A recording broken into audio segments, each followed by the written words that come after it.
YCP అధినేత జగన్ పై విమర్శలకు దిగారు సత్తెనపల్లి ఎమ్మెల్యే కన్నా లక్ష్మీనారాయణ. ఏపీలో 5 ఏళ్ల పాటు జగన్ రాక్షస పాలన సాగించారంటూ సీరియస్ అయ్యారు. ప్రజలు ఘోరమైన తీర్పిచ్చినా ఆయనకు బుద్ధి రాలేదన్నారు. ప్రతిపక్షంలో ఉండి గంగమ్మ తల్లి జాతరలో తలకాయలు నరికినట్లు నరుకుతామని బెదిరించడం ఏంటని మండిపడ్డారు.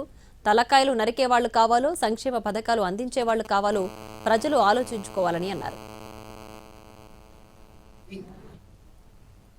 మేము అధికారంలోకి వస్తే ఇదిగో మీకన్నా మెరుగ్గా ఈ పని చేస్తామని ఈ రోజు వరకు ఆయన చెప్పింది నేను ఎక్కడ చూడాల. ఎందుకంటే ఎక్కడికి వెళ్ళినా కూడా రౌడీ షీటర్లని లేకపోతే బెట్టింగ్ రాయల్ని పలకరించడానికి వెళ్తున్నాడు, జైలుకి వెళ్తున్నాడు, క్రిమినల్స్ని పలకరించడానికి వెళ్తున్నాడు తప్ప అది వెళ్తలేదు.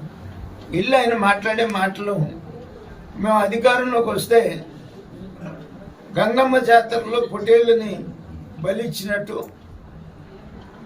తలకాయలు నరుకుతామని చెప్పేసి చెప్తున్నాడు ప్రతిపక్షంలో ఉండి కూడా.